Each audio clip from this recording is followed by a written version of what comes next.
nickname came from your sister's imaginary friend. For Keke Palmer, that's literally true, and it explains everything. Playful, unexpected, and unforgettable. So let's talk. I'm Emma, and I am feeling extra excited today, like double espresso excited, because we are spilling the tea on Keke Palmer, actor, singer, host, producer, entrepreneur, and, occasional cultural earthquake, gas queen. Keke Palmer, born Lauren Kiana Palmer in the 90s, is what I call a Swiss Army knife in high heels.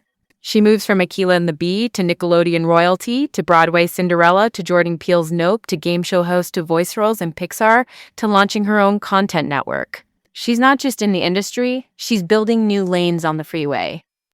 Quick story time. Because her career reminded me of this night, I totally did not plan to be the main character. I get invited to this small community fashion pop-up, right? I'm thinking I'll sip something sparkling, Instagram a cute shoe, go home. Plot twist. The host flakes, the DJ's late, the vendor tables are labeled wrong, and the mic is doing that haunted house squeal. The organizer looks at me with these Disney puppy eyes like, Emma, can you help? Somehow, 10 minutes later, I'm hyping the crowd, emceeing raffles, wrangling models backstage, and low-key troubleshooting the soundboard like I majored in audio engineering. I so cannot. But the stakes felt big, because the vendors needed sales, the audience needed a show, and I did not want this to be a midnight for the culture. Then chaos. One model rips a heel, a lighting stand wobbles, and the playlist decides to play 5 seconds of a meditation track between runway looks. I'm like, tell me why I'm out here doing comedy crowd work while also duct taping a stiletto. But we pivoted. I brought up designers for quick interviews, turned the meditation track into a breathing break bit, and by the end, people were buying merch, taking selfies, vibing. I left hoarse, sweaty, but kind of high-key proud because sometimes life says, surprise, you're hosting, performing, and producing all today, and if you lean in, you grow. Keke is that on a global scale, she keeps leaning in, keeps leveling up. That's the blueprint. Okay, let's move on. Who is Keke? In plain English, she's the kid who auditioned for The Lion King at 9, hopped into Barbershop 2 in the early 2006, and then exploded with Akeelah and a Bee in 2006. Think Spelling Bee movie meets coming of age masterclass. Critics like Moyer McDonald at the Seattle Times are like, yep, star quality confirmed. By 2008, she's True Jackson, VP on Nickelodeon, playing a teen fashion exec and making around $20,000 per episode, making her the 4th highest paid child star at the time. That's not just a bag, that's leverage. She drops music, so uncool, very R&B teen pop energy, and then in 2014 she hits Broadway as Cinderella, the first black woman in that title role for Rodgers and Hammerstein's version. Talk about a glass slipper shattering in the best way. Mid-1910, she's on Scream Queens from Ryan Murphy, the TV super producer behind shows like Glee. In 2016, she's in Grease Live. Rolling Stone's Brittany Spanos called her perform as a standout. 2019, she slides into daytime as co-host with Michael Strahan and Sarah Haynes, both ABC daytime fixtures. That same year, she's in Hustlers with director Lorraine Scafaria and performs Giants for League of Legends as part of the virtual group True Damage. Global stage, gaming crowd, total vibe. 2020, she hosts the MTV VMAs and addresses Black Lives Matter, then rolls out Turned Up with the Taylors, playing literally every character. And by 2021, she's winning a Primetime Emmy for it. In 2021, she launches Key TV Network, her digital content platform, Executive Energy. 2022, she voices Izzy in Pixar's Lightyear, then steals Jordan Peele's Nope and wins Best Supporting from the New York Film Critics Circle. Peele is the Oscar-winning filmmaker behind Get Out, so that's elite company. Also in 2022, she takes over Password on NBC with Jimmy Fallon as executive producer. Like I said, Swiss Army knife. And the personal life intersects. She announces her pregnancy while hosting Saturday Night Live in 2022, gives birth in 2023, releases her album Big Boss and tours, starts a girl group in 2024 called Diva Girl, and in 2026 she says she's almost 100% sure she's asexual.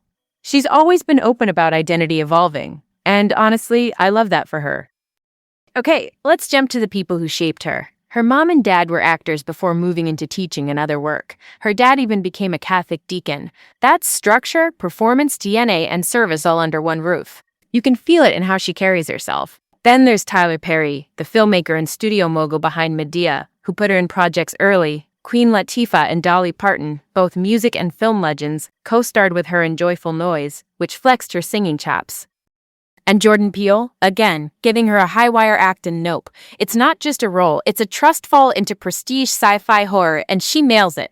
Jimmy Fallon, late-night star, partners with her on Password, a legacy game show. That pairing matters. It says she bridges old-school TV and a meme age. Imagine being in her shoes on Broadway in 2014. Opening night, glass carriage glow, a mostly white tradition, and she steps into the title role as the first Black Cinderella. The weight, the joy, the pressure, and then the applause. Chills. Let's dissect this for a sec. Big unanswered question. How many primetime Emmys has she actually won? Some sources say 2. The clearly documented win is in 2021 for that short-form series. I've seen the 2 Emmy claim float around like a rumor in cute shoes. Looks good, might not be real. Either way, the receipts that matter are the body of work and impact. Sometimes the statues can tip later, sometimes they don't. She's still that girl. And yes, controversy chapter. In 2017, she alleged sexual intimidation around a Trey Songz video. He denied putting her in the video without consent. It's disputed. In 2023, she sought a restraining order and temporary sole custody involving Darius Jackson, her then partner. Later in 2024, those requests were dropped. These are heavy human moments. I'm not here to sensationalize. I'm here to say she's been transparent and boundary forward, and that's powerful in a culture that tries to write women's stories for them.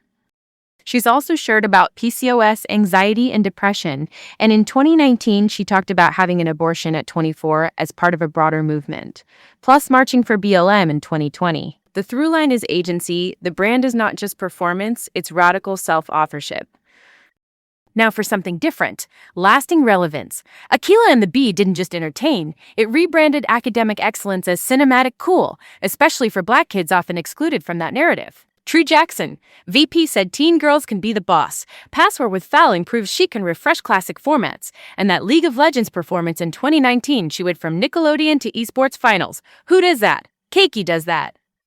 Also, I'm obsessed with the key TV play, platform equals power. When Hollywood pauses you, you hit upload and keep moving. That's future-proofing your career. That's an entrepreneur move, not just a performer move. Okay, pause, because this next part is everything. My favorite surprise facts. Her nickname Keke came from her sister's imaginary friend, not from Kiana. She once earned around 20 grand an episode as a teen on Nickelodeon. She was the first Black Cinderella on Broadway. And she performed as part of a virtual pop group at the League of Legends Worlds. That range is giving main character energy in every universe. Oh, and the Time 100 Next nod in 2019. That's Time Magazine's Rising Stars list. Not the main Time 100, but listen, it's a spotlight that often predicts who's going to run the decade. Spoiler, they were onto something. All right, what's next? Next episode, we're going big picture. How Black women in Hollywood are reshaping narratives, not just starring in them. From casting to greenlights to distribution. We're naming names and pulling receipts. So, that's the tea, folks. Keke Palmer is the glow up and the game plan. We covered a lot, we stand range, and we love a boundary. Send me your hottest Keke take and come back to spill more with me next time. Later!